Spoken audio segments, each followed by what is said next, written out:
কথা বলবো, আমার চ্যানেল থেকে যদি নতুন হয়ে থাকে চ্যানেলটা ঘুরে আসুন। কোন টপিকে কথা বলে আমাকে একজন বলেছিল যে, "এই আপু ইউটিউব নিয়ে একটু কথা বলবেন, যখন লাইভে আসবেন ইউটিউব নিয়ে কথা বলবেন।" তো যাদের ইউটিউব চ্যানেল আছে তারা হচ্ছে যে আ অনেকের হচ্ছে যে ভিউ হচ্ছে না বা বিভিন্ন ধরনের প্রবলেম দেখা দেয়। তো এই জিনিসগুলো আসলে যতটা সম্ভব অরিজিনাল কনটেন্ট দিবেন। অনেকে অন্যের ভিডিও ছেড়ে দেয় না বুঝে। আমি নিজেও এই কাজটা অনেক আগে আমার ফেসবুক পেজে করেছিলাম, না বুঝে যখন ফার্স্ট সময় ছিল।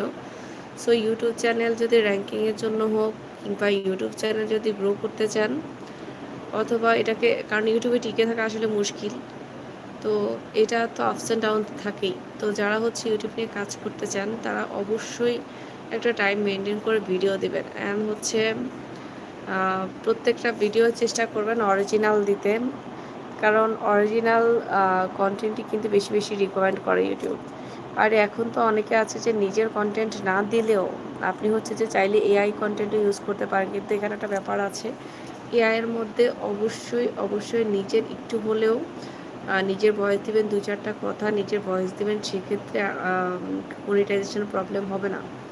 কিন্তু অনেকে আছে এআই পুরাটাই দিয়ে দেয়। তো সেক্ষেত্রে সবার হয় না, কিছু ক্ষেত্রে প্রবলেম হয়ে যায় যে মনিটাইজেশন দিয়ে আবার নিয়ে যেতে চায়।